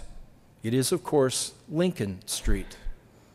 To the east, Grant Street borders the Capitol, and for those of us blessed to serve here in the Colorado Senate, when we come here to speak in the well, we stand above what would be the center line of Sherman Street, which intersects our capital north to south. So many have struggled and died to defend this nation and the Constitution upon which it is founded. Most know the Constitution of these United States, we the people of the United States, in order to form a more perfect union. But some people never consider the fact that each state has its own constitution, and few have likely read their state constitution. Here in Colorado, ours is an evolving book, more an evolving book than a lasting foundational document that, as is the U.S. Constitution. The people of Colorado have, over time, amended our state constitution many times and in many ways. Just the past year, we, the people of Colorado, amended our state constitution to provide for more transparent redistricting of congressional and state legislative districts. We finally removed reference to slavery, and we shed a state-specific definition of hemp. Ours is a complex and unique constitution. For example, here in Colorado, our state constitution protects your right to keep and bear arms and your right to grow up to 6 marijuana plants. Like I said, it's an evolving book. Over the years, the people of Colorado have also amended our state constitution to create a rather unique legislature, one that offers some points of certainty that are rare among the states which in culmination have established a truly unique state legislature. Starting on Wednesday, November 1st, 1876 until 1950, the Colorado General Assembly met every other year. Since 1951, the General Assembly has met every year. As you can learn in the Hall of Presidents, located just near outside the office of the Senate President, from 1876 until 1974, the Lieutenant Governor served as President of the Senate, in a role similar to how the Vice President of the United States serves as President of the United States Senate. Then, in November 1974, the people of Colorado voted to amend Article 5, Section 10 of our state constitution. That amendment, as we witnessed here this morning, allows us, the 35 senators, to elect one of our own to serve as the Senate President. In 1988, the people of Colorado voted to amend our state constitution to limit the amount of time that we, the members of the General Assembly, meet each general session to no more than 120 days. While it is common for states to limit general session length, many states allow their governor, their legislature, or some combination of the two to extend session time. Not so here in Colorado. One thing that is certain is that this general session will end at or before midnight, Friday, May 3rd. Nothing we do past that moment would be constitutional. There cannot be a 120th day, even via special session. As I like to share with school kids who tour the Capitol, at or before midnight of the 120th day, our crystal carriage of lawmaking authority will turn back into a pumpkin, and we citizen legislators will be citizens again, just like everyone else. Why? Because the people of Colorado wanted it that way. The people of Colorado also voted in 1988 to approve a constitutional amendment known as GAVEL, an acronym for Give a Vote to Every Legislator. 72% of the people who voted that year did so in support of GAVEL. So what did that amendment do? It removed pocket veto from our legislative process. Here in Colorado, no one legislator can kill a bill. Not the Speaker, not the President, neither of the majority leaders, nor any committee chairperson. Here in Colorado, GAVEL requires that every bill that is introduced must receive a hearing. In Colorado, hearings before House or Senate committees of reference are public events where anyone can offer his or her perspective for or against a bill. Thus, this General Assembly is sometimes described as being one of or possibly the most contentious of all state legislatures. I say no to that observation. Yes, our committee hearings can last many hours, occasionally through an entire night, with significant numbers of people voicing their support or opposition. In Congress, one must be invited. In Colorado, anyone can come and have his or her say. Whether one is a member of the majority or the minority, his or her bills must be heard. It isn't a matter of Coloradoans being more contentious. It's that our state constitution requires us to have those conversations and to allow the people their say on each and every bill. Why? Because the people of Colorado wanted it that way. Another constitutional certainty is that we will once again pass a budget this year. It's the one bill our state constitution requires of us. Mr. President, if it's acceptable to you, might we take up the long bill today, pass it quickly, and adjourn sine die by month end?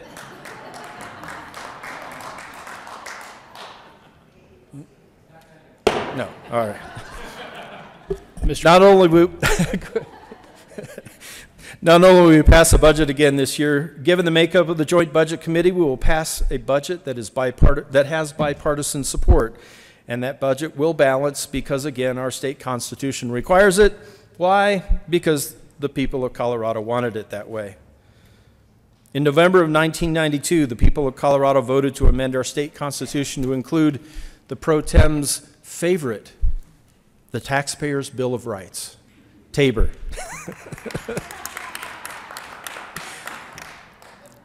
Unlike Congress in Washington, D.C., this legislative body does not have the authority to create a new tax without a vote of the people. We cannot raise an existing tax rate without a vote of the people. Why? Because the majority of people who voted in 1992, 54%, actually wanted it that way. They amended our state constitution to take such power away from elected officials throughout Colorado and reserve it to them, the people.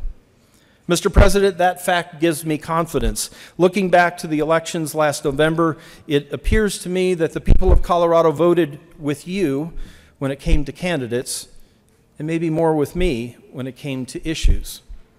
The people have given you and your party majority control of both chambers of our state legislature for the next 2 years, and that of the governor's office for the next 4. They said no to tax increases, unequal taxation, and government taking and redistributing a larger portion of their success. The message that I hear is that the people of Colorado expect us, their state legislature, to be more accountable, to provide greater return to them for the already increasing number of dollars we currently take from them. Once again, the people of Colorado have said no to higher rates of taxation until we provide a better return for their current tax payments. Again, Mr. President, this gives me confidence. As we have stated annually by prior minority leaders, we will have our say but not our way. We have the voice but not the votes. Mr. President, I believe that we here in the Senate have a unique opportunity over the next 239 session days to demonstrate effective leadership, to honor the will of the people in both who and what they supported in November. For example, 55% of those who voted last November agreed with their neighbors, family, and friends who work in the Colorado oil and gas industry. They recognize the irreplaceable value of severance taxes to their schools. They embraced the importance of a well-regulated industry that accounts for, by some estimates, over $30 billion of positive annual economic impact here in Colorado. Mr. President, the majority of those voters supported your candidates, and a majority of those same voters said no to Proposition 112. Once again, we have witnessed a fascinating outcome in a Colorado election. Moving forward, will we work together this session and next to prove them right on their policy positions, or will we prove them wrong on their support of candidates? Mr. President, seeing you take the gavel this morning gives me confidence that the adults in the room, as referenced by former Capitol reporter Peter Marcus, will continue to be found here in the upper chamber, the Senate. Mr. President, you know better than any other current member of this body the risks of alienating constituents, of pushing too far. Not that you have done those things yourself. No, sir. Like me, you were witness to events of 2013, and you deserve credit, Mr. President, for the time and effort you have devoted to healing relationships and to restore trust among constituents. Mr. President, you accomplished that by the way you have represented the people of Senate District 3 since your election to the Senate in 2014.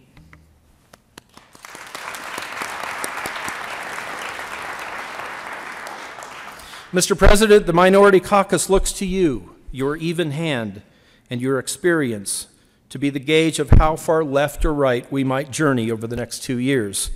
For the past 4 sessions, Senate Republicans served to balance House Democrats, and vice versa. Most bills, a high point of 62% of all bills introduced in 2017, passed through both chambers. Governor Hickenlooper vetoed just 2 bills that year. Nothing too far left or too far right made it to his desk, and it was that way for 6 of his 8 years that he served as our governor. Now, Mr. President, that balance rests with you, and I'm grateful that you hold that gavel. Mr. Majority Leader, congratulations on achieving what is, in my opinion, the best position in this chamber, and having done so after only 2 years in the Senate. With term limits, it is more common to see members serve in that capacity during their final 2 years, which makes you and I rather rare exceptions. As we discussed previously, I stand ready to work with you to keep the Senate on track within the rules and for our work here to be accomplished by midnight of the 120th day. Yours is a fascinating job that requires you to juggle the demands of 34 other members, a calendar controlled by rule, a clock that never stops ticking, and an army of critics who think that you have far more power than you actually do. Make good motions, Mr. Majority Leader, and know that I'm here to help if you need me. Mr. Majority Leader, I take confidence in your leadership too. I'm not offended when someone disagrees with me. Over the past 2 years, I've witnessed you return that same courtesy to me and to others. This process is not about demanding compliance to some particular ideology. We are not just allowed to disagree here in this chamber. No, we are sent here, each of us, to represent 1/35 of the population of Colorado, to represent their differing views, or at least the majority of those in each district, on hundreds of issues each year. Our Constitution establishes that we come here as 35 co-equal members. We aren't just allowed to disagree. It's not just something to be tolerated. No, the unique perspectives of the people who live in diverse communities throughout Colorado deserve equal consideration here in this place. Why? Because the people of Colorado wanted it that way. Last session, the General Assembly conducted a survey of the members of the legislative workplace. Participants included legislators, partisan and nonpartisan staff, security officers, lobbyists, and others who regularly work and conduct business in the Capitol complex. Of those participants, 83% responded that they would recommend to a family member or friend the Capitol complex as a place to work. 87% responded that they feel respected here in the Capitol complex. 93% responded that they feel comfortable working here, and 95% responded that they feel safe working here. But, Mr. President, we agree that 95% isn't good enough. We agree with your call for higher standards. We offer thanks to Senators Moreno, Gardner, Winter, former Senator Martinez Jimenez, along with former Speaker Duran and Representative Ransom, for their work on the Legislative Workplace Interim Study Committee. That committee produced a list of policy recommendations that had received their unanimous support. Those recommendations were delivered to the prior executive committee, which approved those policy changes unanimously. Moving forward, now that the President and the Speaker have been elected and our current executive committee is seated, we will move forward to address those recommendations made by the interim committee that did not receive unanimous support during the interim. Mr. President, Mr. Majority Leader, I look forward to working with you and your House counterparts to finalize the policy and ultimately rule changes necessary to improve the process by which complaints are handled. Ultimately, Mr. President, that we provide a workplace where all who participate here in the Capitol complex are respected and included. Colleagues, I look forward to hearing your perspectives and learning how constituents who you represent see the world, how they view the hundreds of issues, the bills that we will consider over the next 119 days. What will Republicans do over the next 2 years? Well, we will stand for this Constitution. And we will stand with the people who gave it to us.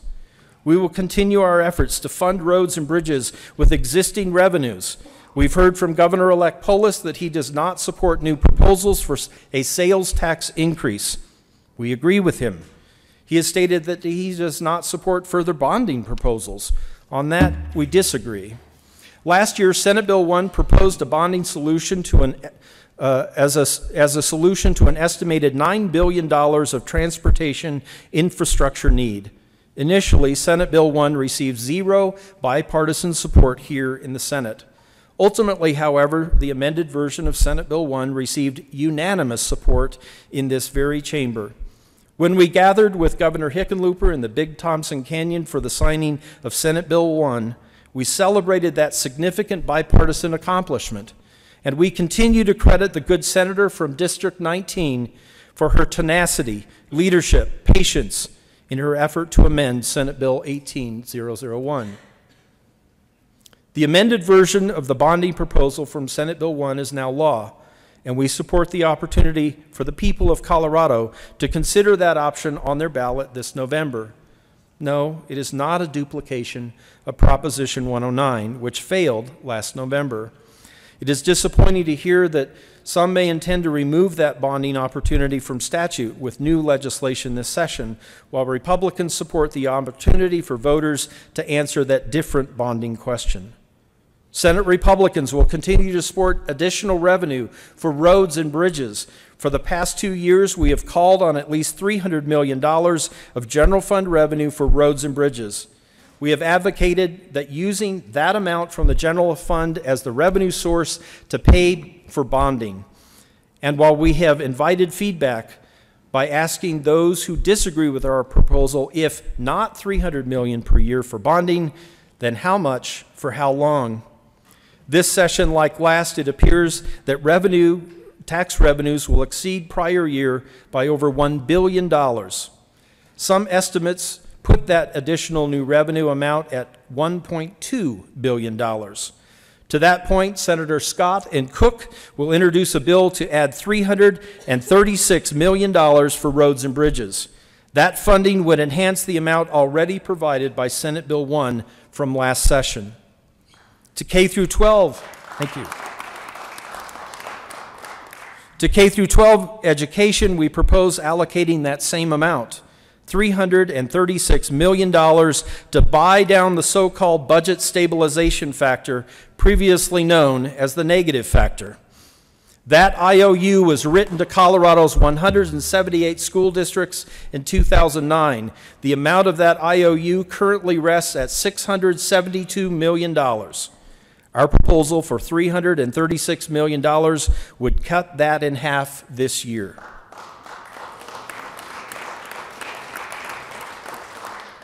It's time that we take a bold step in allocating equal portions of that estimated $1.2 billion additional revenue to buy down the negative factor and improve Colorado's roads and bridges. To address another chronic K-12 education issue, Senator Hill will bring legislation to reduce compliance requirements for the 147 Colorado rural school districts.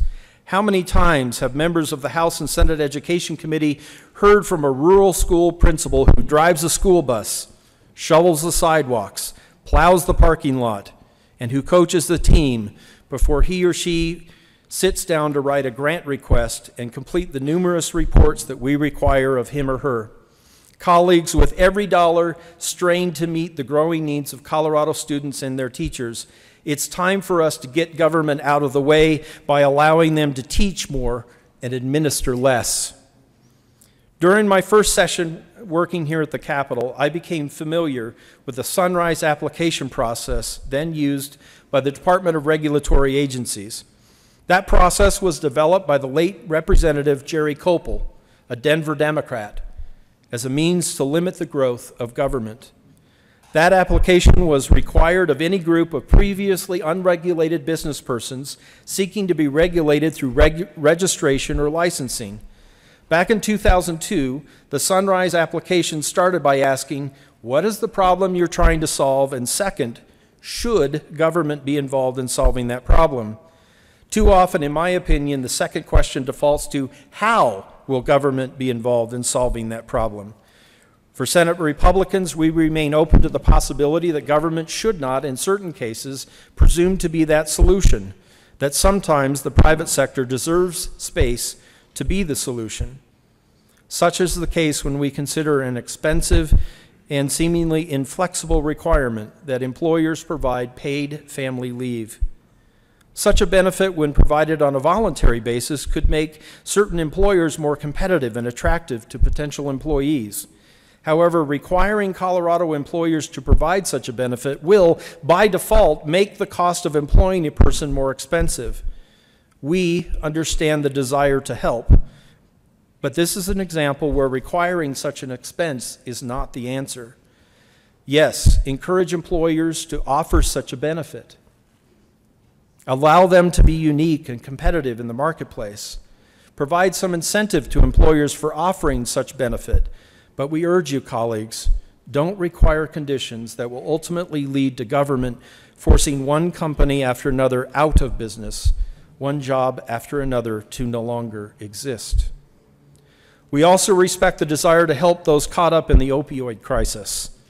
We are grateful to those members who have given their time to interim committee consideration of how government can best be involved in addressing this painful scar on our culture. I respect the personal experience of the good senator from District 22. I too have dealt with a parent who has struggled with addiction. But we hear the concerns of constituents who recognize the danger of government-sanctioned injection sites, constituents who rightly recognize the dangers of facilitating heroin use in their communities and reject the notion that such is somehow safe. Senate Republicans will also honor the Fourth Amendment of the United States Constitution, which states the right of the people to be secure in their persons, houses, papers, and effects against unreasonable searches and seizures shall not be violated, and no warrants shall issue but upon probable cause, supported by oath or affirmation, and particularly describing the place to be searched and the persons or things to be seized. We urge you, colleagues, to consider those words. Rather than empower government to search for things that our courts or law enforcement may not know actually exist in one or more locations, known or unknown, let's work together to provide greater mental health resources to those in need. Rather than empower government to seize property, let's focus on securing help for those persons who need our help the most. For opioid addiction, red flag scenarios, and other instances when people cry out for help, let us avoid rewarding bad behavior or trampling on the Constitution. Let us work together to provide more and better mental health resources, including beds, mental and physical health care, and healing for those who need our help the most. Mr. President, the Senate Minority Caucus understands that bills are made of words and numbers on paper. We understand that if you are seeking 100-somethings and we're advocating for 50-somethings, then maybe 75-somethings would be a reasonable place to compromise. We also understand that when dealing in the medium of words, that bills have dozens, hundreds, or even thousands of them. Words. If we agree on the problem to be solved, and if we agree that a given bill is generally a good way to solve a problem, then the discussion turns to which word or words cause our disagreement. Is it one word, a sentence, a paragraph, section, page, or pages? How might we edit, amend those words to point where we can agree on the proposed solution? This is a fascinating process of listening, learning, and negotiating that we launch into today. Mr. President, Mr. Majority Leader, colleagues, we Senate Republicans welcome the opportunity to serve with you here in the Colorado Senate. Why? Because the people of Colorado wanted it this way. May God bless each of you, your family, friends, and those who helped bring you to this chamber. May God bless the state of Colorado, and may God bless America. Now, Mr. President, let's get to work. Thank you, Mr. President.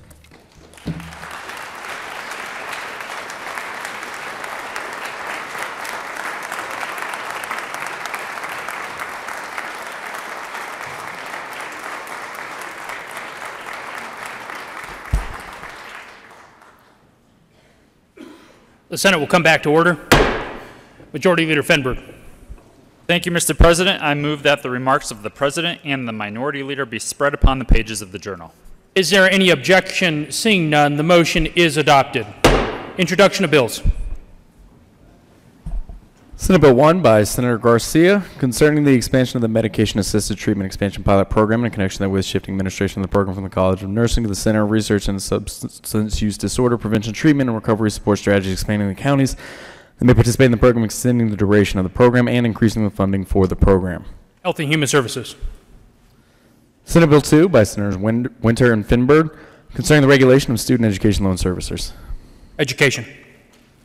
Senate Bill 3 by Senators Zinzinger and Quorum and Representative McLaughlin and Wilson concerning the Educator Loan Forgiveness Program to address educator shortages. Education. Senate Bill 4 by Senator Donovan and Representative Roberts concerning measures to address the high cost of health insurance in the state and in connection with authorizing the state personnel director to implement a pilot program to allow residents of the specified region to participate in state employee medical benefit plans and modifying the health care coverage cooperatives laws to include consumer protections and allow consumers to collectively negotiate rates directly with providers. Health and Human Services. Senate Bill 5 by Senators Rodriguez and Janal and Representative Jaquez Lewis concerning wholesale importation of prescription pharmaceutical products from Canada for resale to Colorado residents. Health and Human Services. Senate Bill 6 by Senator Williams and Representative Kraft-Thorpe and Van Winkle concerning electronic sales and use tax simplification system in connection therewith, requiring the Department of Revenue to conduct a sourcing method for the development of the system, establishing and implementation of the system for the acceptance of returns and processing payments for the sales and use tax levied by the state and any local taxing jurisdiction. Finance. Senate Bill 7 by Senators Pedersen and Winter and Representatives McLaughlin and Buckner concerning the prevention of sexual misconduct on higher education campuses. Education. Senate Bill 8 by Senator Moreno and Priolo and Representative Kennedy and Singer concerning treatment of individuals with substance use disorders who come into contact with the criminal justice system in connection therewith, making an appropriation. Judiciary. Senate Bill 9 by Senator Todd and Representatives McLaughlin and Wilson concerning providing financial incentives for educators to work in rural areas. Education. Senate Bill 10 by Senator Fields and Representative McLaughlin and Valdez concerning professional behavioral health services for schools. Health and Human Services. Senate Bill 11 by Senators Williams and Tate and Representatives Garnett and McKean concerning the conversion of certain fermented malt beverages to license issued under the Colorado Beer Code to malt liquor licenses issued under the Colorado Liquor Code. Business, Labor, and Technology. Senate Bill 12 by Senator Cord and Representative Melton concerning the use of mobile electronic devices while driving. Transportation and Energy. Senate Bill 13 by Senator Marble and Representatives Hooton and Ransom concerning the conditions for medical marijuana use for disabling medical conditions in connection with adding a condition for which a physician could prescribe an opiate to the list of disabling medical conditions for medical marijuana use. Health and Human Services. Senate Bill 14 by Senator Corn and Representative Carver concerning measures to reduce instances of theft from retail establishments. Business and Labor and Technology. Senate Bill 15 by Senator Jal and Representatives Beckman concerning the creation of the statewide healthcare review committee to study healthcare issues that affect Colorado residents throughout the state. Health and Human Services. Senate Bill 16 by Senators Donovan and Corman and Representative Escar and Singh concerning the methodology to distribute money in the severance tax operational fund after court departmental programs are funded without changing the transfers to the natural resources and energy grant programs. Agriculture and Natural Resources. Senate Bill 17 by Senators Zinzing and Representative Roberts concerning the exemption of the Department of Transportation from existing reporting and Transportation Commission approval requirements when it acquires land needed for specified highway-related purposes by means other than condemnation. Transportation and Energy.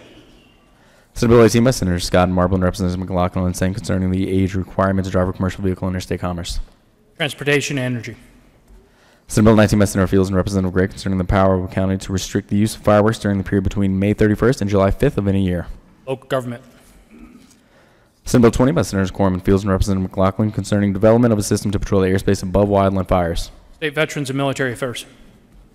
Senate Bill 21 by Senator Moreno and Representative McKean concerning eliminating the requirements that the State Board of Health approve the retention of counsel in certain circumstances. Health and Human Services.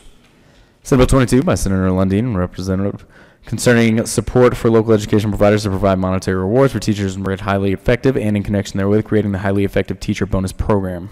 Education and Finance. Senate Bill 23 by Senators Tate and Finberg and Representative Kraft-Thorpe concerning exemptions from the securities law for cryptocurrencies and in connection therewith enacting the Colorado Digital Token Act. Finance. Senate Bill 24 by Senator Tate and Representative Arne Hooton concerning the payment of taxes by electronic fund transfers. Finance. Senate Bill 25 by Senator Smallwood concerning providing information to public school students regarding laws that provide for the safe abandonment of newborn children. State Veterans and Military Affairs. Senate Bill 26 by Senator Cook concerning post-conviction remedy proceedings. Judiciary. Senate Bill 27 by Senator Crowder and Representative Valdez D. concerning authorization for a county to use any lawful method to give final disposition to an unclaimed dead body. Local Government. Senate Bill 28 by Senator Holbert and Representative McKean concerning the authority of licensing authorities to continue to issue certain fermented malt beverage retail licenses in rural areas. Business, Labor, and Technology. Senate Bill 29 by Senator Crowder concerning the Colorado income tax liability of an individual in active duty military service. State Veterans and Military Affairs. Senate Bill 30 by Senator Gonzalez concerning a remedy for improperly entered guilty pleas. Judiciary. Senate Bill 31 by Senator Gardner and Representatives Lantin and Liston concerning the composition of the Child Welfare Allocations Committee. Health and Human Services. Senate Bill 32 by Senator Scott and Representative McCluskey concerning the routing of hazardous materials being transported on the roadways of the state. Transportation and Energy. Senate Bill 33 by Senator Hill concerning the automatic waivers of law for rural school districts. State Veterans and Military Affairs. Senate Bill 34 by Senator Moreno and Representative Arndt concerning the local government's authority to establish standards for the use of environmentally discardable food containers and in connection therewith authorizing the local government to establish standards for the use of ready-to-eat food containers that may be discarded through recycling or composting. Local Government. Senate Bill 35 by Senator Corden and Representative Benavidez concerning enforcement measures available to the Department of Revenue for collection of delinquent taxes. Finance. Senate Bill 36 by Senators Lee and Cook and Representative Benavidez and Carver concerning requiring the state court administrator to administer a program to remind criminal defendants to appear in court as scheduled. Judiciary.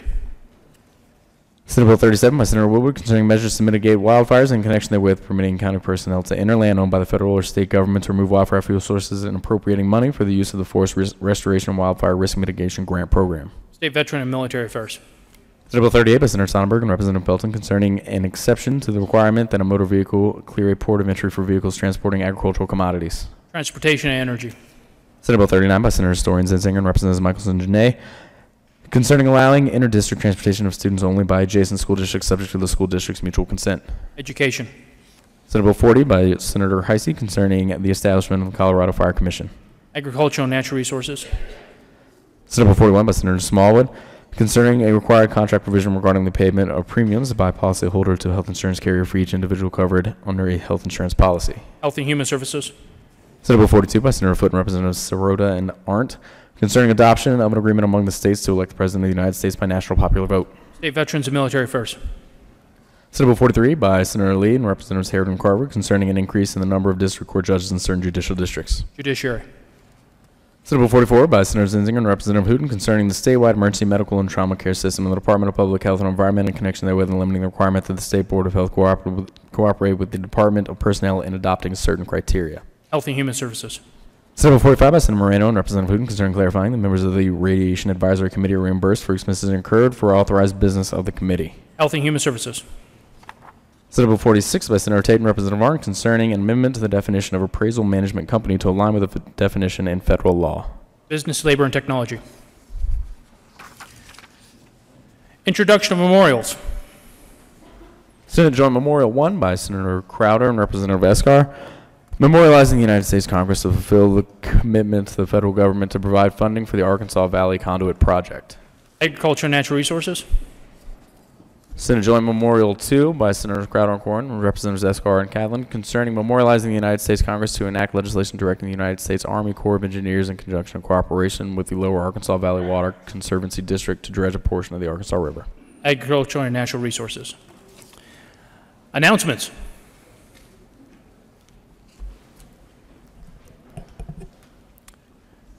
Majority Leader Fenberg. Thank you, Mr. President. Members, look forward to working with all of you over the next 119 days. Couple of housekeeping announcements. Some of this might be news to some of you, and others it might be old hat. You may have heard someone else say these exact same announcements maybe a couple years ago. But with that said, upon adjournment here, we are all going to go to the House chamber for the constitutionally required joint session to certify the election results for statewide offices.